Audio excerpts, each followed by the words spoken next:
This is the peace that keeps me radical, because otherwise, I might forget. Because when you're chilling in the States for a little while, you get into that hanging out, Doing you, first world mindset. and so I spit. I spit to kick my ass back to the broken down shack in the slums outside of Quito, Ecuador. My cousin Marcelo died from doing crack.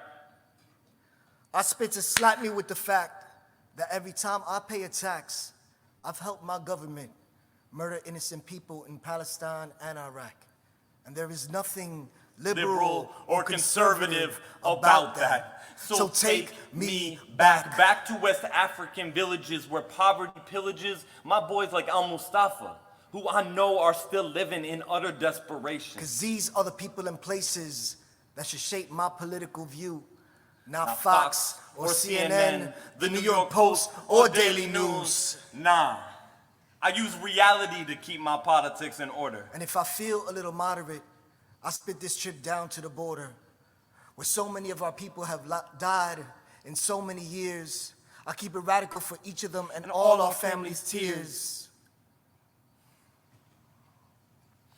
And if it appears that to be radical is too intense for me to fit in, then that is all the more reason for me to stand here spitting the peace that keeps me radical. Because it's the same peace being demanded by the prisoners of Guantanamo. It's the same peace Native Americans deserved when they fought alongside Geronimo. This is the piece of skin torn from a mother's limb when Lebanon was bombed. And the piece of porcelain that reminds her children of her now that she is gone. This is the piece of Muslim prayer calls. It's the piece of Christian psalms. It's the piece that keeps me sewn into the fabric of every sweatshop. It's the last piece of bread before the famine stole the whole crop. This is a little piece of genius that my boys keep hidden under hoods. And this piece is to remind me, it ain't always easy to be good. And we should be proactive like the families hustling in our hood. And always keep it moving, because doing nothing is not peace. Forget slamming for a score. This is my only way to breathe. Cause art is more than my release when my commander-in-chief is a slanderous thief, and I'm standing neck deep in the blood of my peeps, and I can't keep my head above water much longer.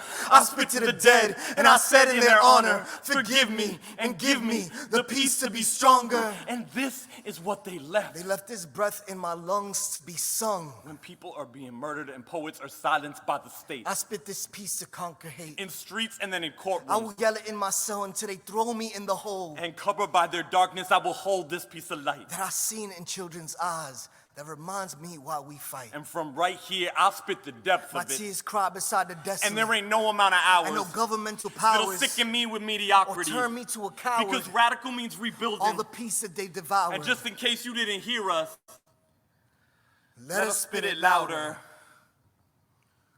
I want peace from the Bronx to Baghdad to Sierra Leone. Peace for every man, woman, and child without a home. I want peace in Bolivia, Mexico, y Ecuador. Peace built on policies, stop keeping my people poor. I want peace on my block between us and the police. I want peace between America and the entire Middle East. I want peace so bad, but I need to want it more. I need to want it more than these weapons companies want war.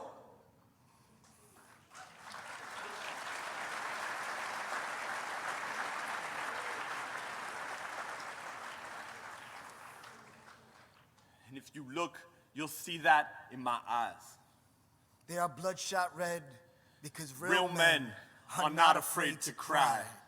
And I am not afraid to say, I believe peace is possible. But that is radical, my people. And radical means to the root. And if we have the courage to admit it, the root of peace is me and you. Remember, life should not be easy for any. While life is this hard for this many.